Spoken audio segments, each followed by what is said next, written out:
Hollywood Already Did It, your movie podcast for reboots, remakes, sequels, adaptations, and questioning why we continue to retell these same stories for time and time and time again, forever and ever, possibly, until every theme park has all of its rides relevant again.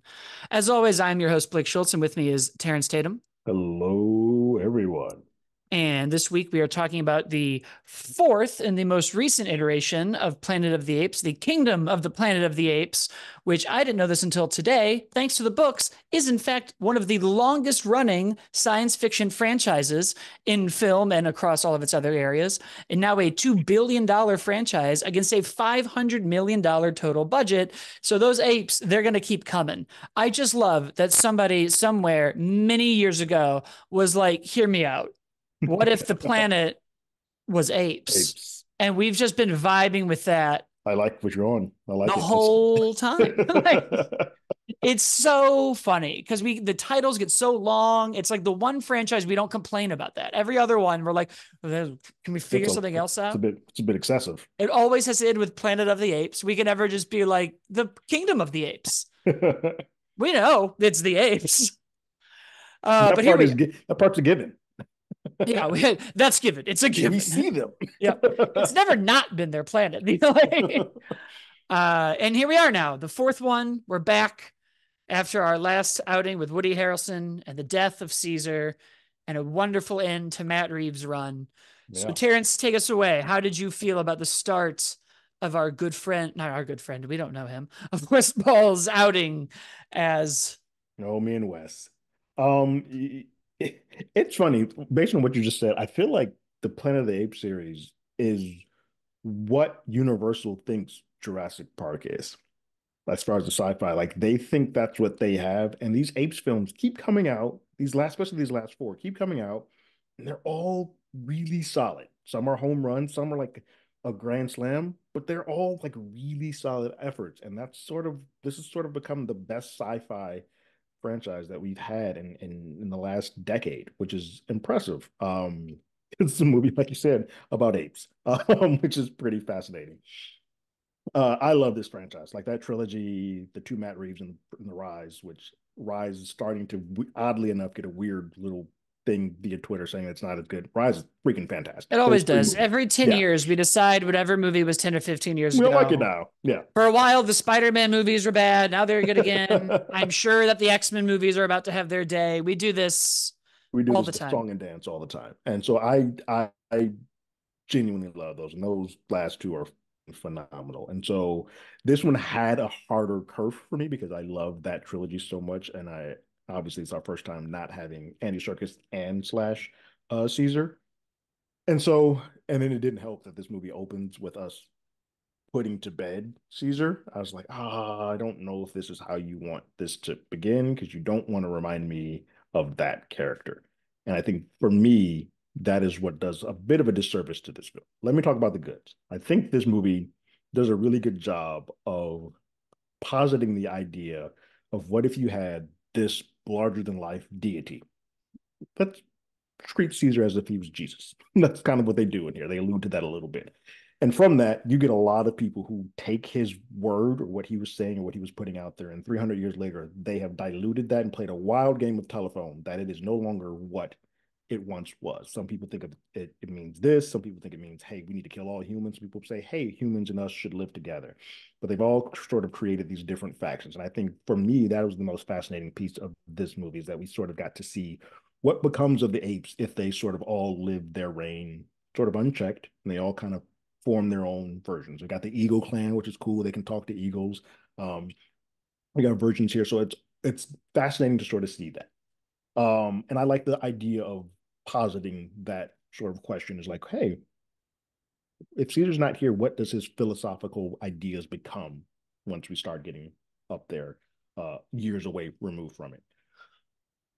And I, somewhere in the first act of this movie, I was like, I don't think Noah's not a strong enough of a character. I don't connect to him enough in the way that I connected to Caesar in the last two, and then even in the first one, because even when Caesar was a baby, I had more of an interaction with him and a connection with him than I have in any of Noah. And a lot of that is because I don't think when this film is over from start to finish, Noah has grown. He's the same person at the beginning of that film as he is at the end, just now with an idea of like, maybe Caesar wasn't right. That's the only thing that sort of changed, but he felt that way sort of when he gets that information halfway during the film. And so I spent this entire movie like, oh, this thing looks beautiful. There are pieces of this that are great. I think Proximus is a pretty solid villain.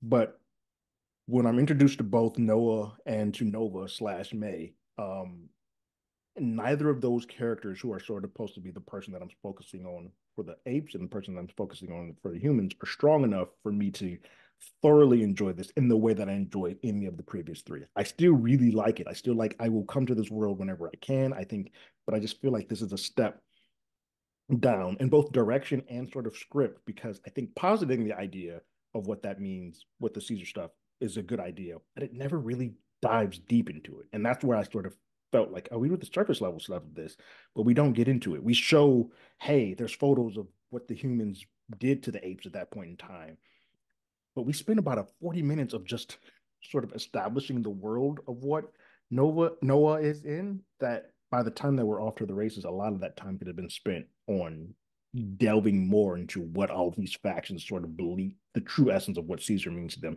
And same way with May. And so I walked out like this is good. This is a solid base hit. But I feel like this movie is more of a bridge to what is to come next than it is necessarily the next chapter. Like, A pilot. what, yeah, yeah. It feels like a pilot episode to something that's going to be so much bigger. Like when the humans finally do start sort of galvanizing together. That's the movie that I want to see. And this is kind of like, oh, this is a cool little appetizer before we get there. Yeah, I agree. I really enjoyed it. I seem to have enjoyed it more than some of our friends did, but Oh boy. it did take some time for me to really connect. And I think part of that for me was in a weird way the lack of any human characters for a while. I almost kind of had the Lion King live action vibe for a minute where I just was like, yeah, I know. There's also something about kicking off with so much action and I don't really have any context for anybody yet that I don't care as much. It felt very, I don't know, when you see like a burning house in a Disney movie and someone gives away the child and then we're immediately out of there. You don't really, outside of your natural empathy for caring about a burning house, you don't have any context for these characters or these people or any of that. Right. Story's about to begin. We spent so much time doing that and sort of hammering in this almost more of a fantasy film structure of like you're going to leave your area and meet your mentor and learn all of this old stuff and then become your person. And it was interesting because I was just having a conversation with my roommate about science fiction versus fantasy and where we really came to like looking it up because we had our own ideas. But Right. a lot of journals, I guess, really say like science fiction ultimately is the introduction of new technology and it either threatening our way of life and then we either have to destroy it or rework it. Where fantasy is usually the magic is introduced. Right. But sort of when you look at those structures, it's either a like Star Wars or Lord of the Rings hero's journey is more in fantasy. You leave, you meet somebody. Hmm. And even in Star Wars, when they're like, why is this fantasy? It's like, well, there's no technology introduced to that world. Magic is what's introduced to Luke Skywalker. And we're going to go fight the new technology. But really, the new thing he's learning about is the Force, Hmm. where like the Matrix is learning about this new technology Right. or Terminator or what have you. So it was interesting to almost have that and then introduce old technology as new. And I think that kind of weird like blend of genre is sort of why it also took me a minute to find its legs.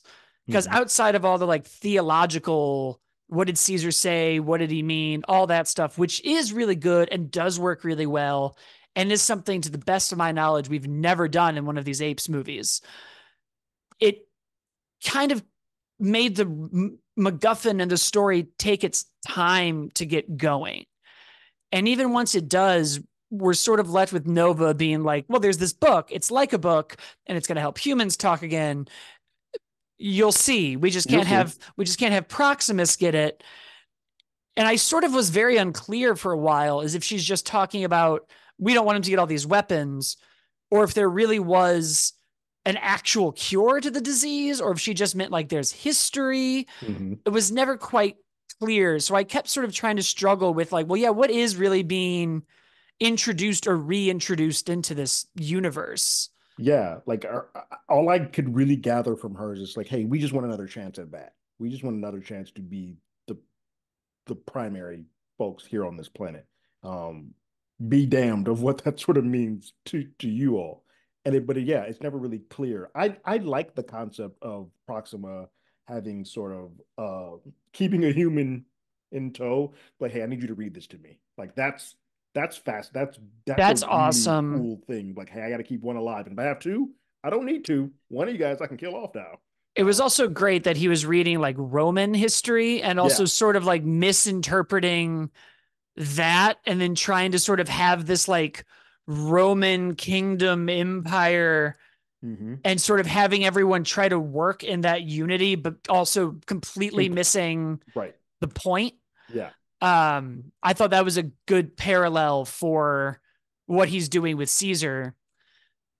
But No. it's like you said, almost everything's on the surface. And then we just start throwing shit into that of like, Yeah. we're going to have the religion of Caesar, who Mm-hmm. is probably the most right, but they're also like dying, which I sort of was like, well, this There's should like definitely be more because right they're there's like correct. one person left, and he's the only one waving that flag, and they're like, well, so much for him because And he's then we gone. have Proximus, who's basically just using apes together strong to be like, if all of you work together, you can open my door, and then I can rule the planet, Yeah. and then I'll learn everything.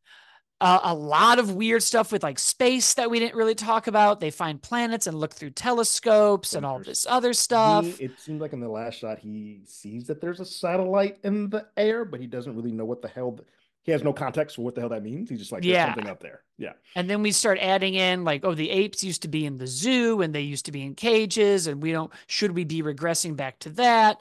And then Nova has her, well, this was all human stuff, so it should be ours, which is also, great. A lot of like really relevant themes to like right now, Mm-hmm. and it never picked one. No, So it sort of it's took, just like positing all of these ideas, but never really takes a stance, and that's where it got sort of got muddy for me. Because I'm like, well, who Noah clearly is our lead character in this, but who someone needs to have a stand that I'm fully behind. I can't have three things that are positive to me, and I'm like, well, they're all right because that's not a good that doesn't make for a good film. because that's also sort of what they do. Because Yeah, even at the very end, when Nova, spoilers, shows up at the new camp and he's like, do you think we can live together? I trusted you so many times. And then we just see the gun behind her back. I was like, oh, so she also learned nothing. No yeah. one's learned anything from this It's funny because I experience. was sitting there like that's a great shot, but now I'm sitting here like, oh, cool. This entire movie was kind of useless because no one has grown. They are all the Yeah. same person they were at the very beginning. Yeah. And it sort of starts like a pilot does. It ends at its most interesting point where I was like, oh, Mm-hmm. there's this underground Yeah, government of and people now they're talking to other trying to states. connect to other Right. states. This is awesome. Like we Yeah. just it's very reminiscent almost of like the Fallout TV show, which is out, which is also a very old piece of media from what Mm-hmm. it's adapted from. But I was like, what a weird time that we just have two stories with vaults and big vaults and people Yeah. underground. And what are we going to do? Because, yeah, they really put so many pieces in place. But even like Proximus's people don't really seem to have like a tangible thing they connect to. Like Koga had people who agreed with him, and Yeah. Caesar had people who agreed with him. And then the humans were always sort of divided too, of like, well, we should be doing this and we should be doing Mm-hmm. this. And in this one, it almost felt like there were just sort of three points of view. And at the end, everybody was like, hey, you know what? Maybe no one's right. And I was like, well, that's a weird stance to end on when we spent three whole movies basically being like, there actually is a correct answer There is a and right, it's Caesar's way and right. he's doing his best to get it there. And He's what's trying, actually messing the game up is everyone else not playing by that right. He's rule. trying to get Like, everybody on this, like, hey, we can all be here. And everybody's just like, nope, nope. And now we're just all doing this nope, nope. And no one's listening to, there's no one here to sort of wave that flag for Caesar. I think the character that also just like William H. Macy also makes it more confusing because he's kind of just in the middle too. It's like, well, this is just what I got to do, and I'm like, I don't. Why is he in this movie? Like, why is he here? Yeah, you could have cut like 10 minutes out of that intro and given everybody 5 more minutes to really hammer in what they're about and why their cause is important. Yeah, Because outside of Noah's cause of just, I have to go save my people, I'll figure out the rest later. And I guess Nova's overall help people again. yeah. I think the problem with Nova's story is that we don't get her rationale until like the last 5 minutes. Like, oh, there's an underground bunker. Well, that would have been a slightly useful more information to at least let me understand where her brain is going and why she's so easy to turn on the people who continuously keep saving her. Like these apes have saved her at least 3 times in this film, but she does not have sort of any type of onus to connect to them. Like she is still all about her humans. That would have been useful information to have. But for me, my again, like I said, my biggest takeaway is like both for Nova, May, and Noah. I never feel I have more connection with almost all the apes, including Koba in the previous films than I do to any of them outside of probably Proximus. Proximus is the only one that I have. I think Kevin Durant does a really good job as Well, Proximus. he's the only one with an active philosophy. Everyone else is sort of like passively trying to be like, what's right, what's wrong.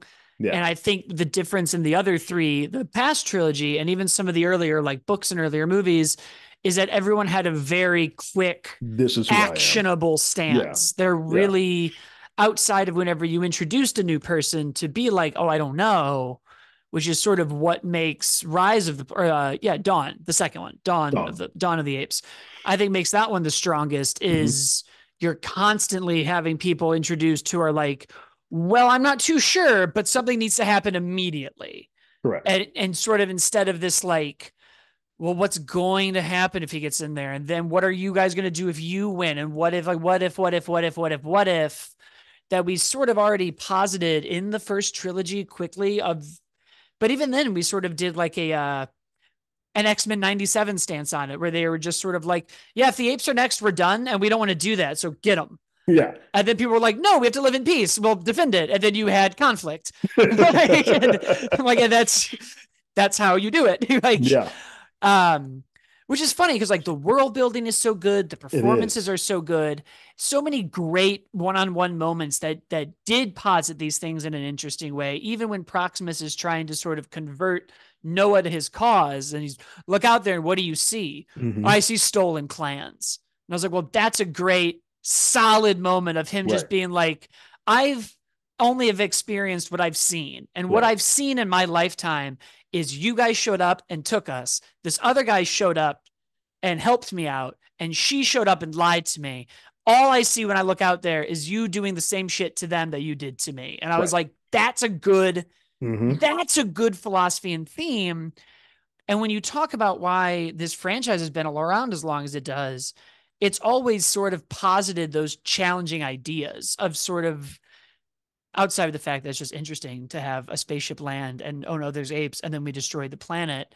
You Yeah. sort of kind of get to the original ones, which was way more like what will life be after the Cold War and nuclear war, and what happens if you do show up, you get out of the bunker, you get out of where you are, and the world's changed, and now you need to find It's a your role completely in it.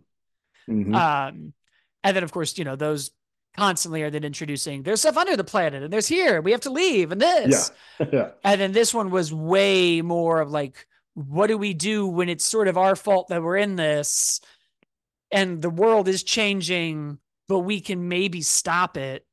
And we Yeah. sort of kept pushing that further and further until ultimately we died.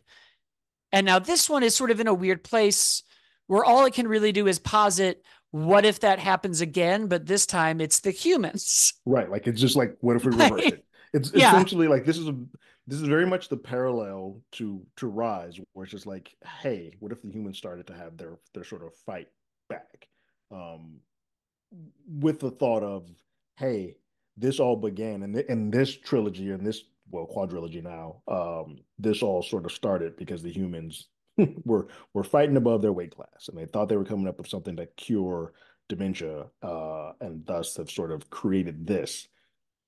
They are the victim of their own folly. Now they're trying to sort of return to that, and that's sort of the story. And it's it almost acts as a one-to-one, which is why I think a lot of folks, me included, think that whatever comes after this might be the better of this, and I might appreciate this film more once they all come together. Although I walked out of Rise out the gate loving that movie, Yeah. that's not so much the case here. Um, but after seeing Dawn and War, Rise is even better for me. Like they come together as a pretty phenomenal trilogy. Yeah. There's something about the movie that stands on its own and Yeah. launches. And then there's something about the movie that's, we're in an interesting place with this because we're not really rebooting it. Mhm. It is a requel, but it's such a far in the future. It's not even a requel, it's a direct It's a direct sequel, sequel. but we're now so far in the future and we're sort of asking more questions than we are answering. Hmm. Because even I sort of caught myself every now and then being like, so did the apes just ignore all the technology That was around already in us? present. Right. They just let all of that go. Because even when we get to the Eagle clan and they're climbing and getting eggs, and these are the rules, and we're so attuned in nature and all this stuff, a part of me was like, but the older guys, when we ended this, they were like down with like guns and this. And Yeah. And like if they're speaking and they're reading, something it didn't take me out, but I was just like, wait, what? Is that when they saw the zebras and had no clue what they were? I'm like, so you're telling me in 300 years you've never come across a black and white horse before and had nothing to sort of that's just that's odd to me. it also sort of makes you wonder about their progress. Like I get, because they don't really tell us, they just say several generations. Hmm. So I was sort of trying to do the like fake math where I was like, okay, I guess if you take the dawn of human civilization, it took us however many eras to get to where the apes are. And then it was like what? The Crusades, the Industrial Revolution, technology. Hmm. I was like, so in theory, they these should be closer to like the 1960s apes who are Hmm. like in it Right. more than Yeah, this. they Because it seem almost still behind. it also I was also trying to like, and I'm now asking more questions than you need to, but I was like, I couldn't really remember because War was such a smaller, isolated movie. If like the rest of the world was in just as bad of a condition, or if it was like, this is an America problem. There's the We apes here. we've spent, and that's a part of this series. Europe's doing great. That's a part of this franchise sort of conundrum too, is that the majority of it has sort of been on the San Fran, Golden Gate, that LA area. I mean, this one has we visit the LAX, the Los Angeles International Airport, so but we basically have kept it to California. And so we don't know what this has done to the rest of the world. And so we sort of get that posited with the satellite reach out to, I think they said Indiana is where they said those things are. Yeah, they got so yeah. So like maybe we bridge that because I would like to see other parts of the world because I don't. It's weird because in just in time, California was always sort of the forward thinking sort of state to begin with. So for them to be there and still so far behind, I'm not sure how far the other clans and rest of the country might be, but I feel like there's got to be some that are a little bit more higher elevated tech wise than where these guys are. And I think that's almost what I wanted to see. I almost wanted more of like Caesar was right, and humans and apes work together. They're just two sides to it, or three Right. sides, or four. Like how I was almost sort of waiting for the line in the Fallout show. It's like everybody wants to save the world. We just can't agree how. And I was like, Right. I almost think that some of these themes you're positing would have been better had we seen a faction where humans and apes are working together. And Yes. that really there's like these guys who are behind, there's Proximus who's trying to rule, there's humans who are like, we want all of it back. And then there's people who are like, no, we sort of figured it out. And like, y'all are crazy. You guys are Like, nuts. Yeah. And then like yeah, that would have been interesting. And then maybe one of those apes or one of those humans sort of infiltrate and sort of posited a bad idea into the room and sort of like create a little bit of tension within the environment. That's more telling. I would love to have seen a world where yes, this has been working. Like we've been good for the last decade, two a half a century. Humans and apes, we've been living it great over here. I don't know why you guys are still fighting it out. We're past that point. That would be fascinating because I do feel like another piece of this, there's a repetitiveness that is occurring in this series. And I think you need to sort of create, yes, we know humans and apes. We got that. Let's create a couple of more things that sort of posit new things or fold in a couple of new things so that it doesn't get stale. To have three phenomenal films and then do this, which is really good, but just to be a repetition doesn't feel like you are pushing this series forward beyond this episode. I mean, this film. Because even like the old ones, they got kind of They dumb, got goofy toward the but back they end of that. still always posited something new. Yeah. And I think that's part of why the books and all the different adaptations have sort of worked, is that even Hmm. when it gets a little like, oh, well, now we're going underneath it and now we have to escape the planet, there's sort of always a introduction of something that challenges whatever they're Right. doing in a different way. Yeah. Where this sort of kind of just gave us the interesting idea, which is very relatable now, of like, hey, this guy said something a long time ago, and we do it with politics, we do it with religion, we do it everywhere, where it's like, but who really knows what it means anymore? Right. I mean, we do it with if you're a Catholic or Christian, people do it with the second commandment all the time. Take the Lord's name in vain. There are people who are like, yeah, Hmm. you can't say God damn it. And there are people who are like, that's not what it means. That's It yeah. means you can't do something in the name of God. I Right. can't do this podcast in the name of God. Right. So it's like, yeah, we've been doing this forever. We've been doing it in our politics with every politician.